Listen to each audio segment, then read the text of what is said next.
महाराज जी, जीवन में कई बार परेशानियां आती हैं तो लगता है हमने कभी किसी का बुरा नहीं किया, फिर ये सब क्यों हो रहा है? अगर ये पिछले जन्मों का है तो इस जन्म में कर्म क्यों फल मिल रहा है इसका? क्यों?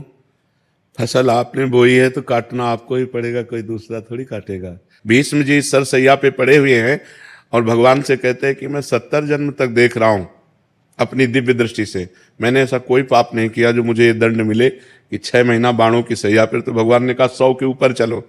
एक बार आप राजा थे और एक सांप को उठा करके बबूल के पेड़ में बड़े बड़े कांटों में ऐसे डाल दिया और वो 6 दिन तक तड़प तड़प करके मरा।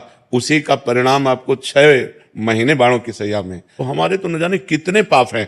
अब कौन ऐसा शरीरधारी है जो झूठ नहीं बोल रहा, कौन ऐसा शरीरधारी जिससे पाप नहीं हो रहा? ये तो बात कह देना कि हमसे तो कोई गलती ही नहीं हुई, हमसे तो कोई पाप ही नहीं हुआ, ये बिल्कुल हम अविवेकपूर्ण मानते हैं। नहीं, ऐसा नहीं है।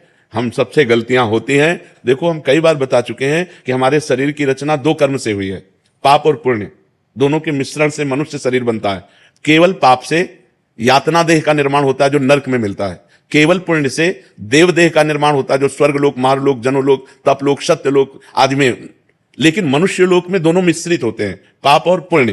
तो जिस अवस्था में जो हमें दुख मिलना है वो कर्म हमारे ऊपर लागू हो जाएगा। अगर पुण्य कर्म लागू है तो हमें सुखद अनुकूलता प्रशंसा मिलेगी, अगर पाप कर्म लागू है तो दुख प्रतिकूलता निंदा मिलेगी। वो हमारी वैसी बुद्धि हो जाएगी।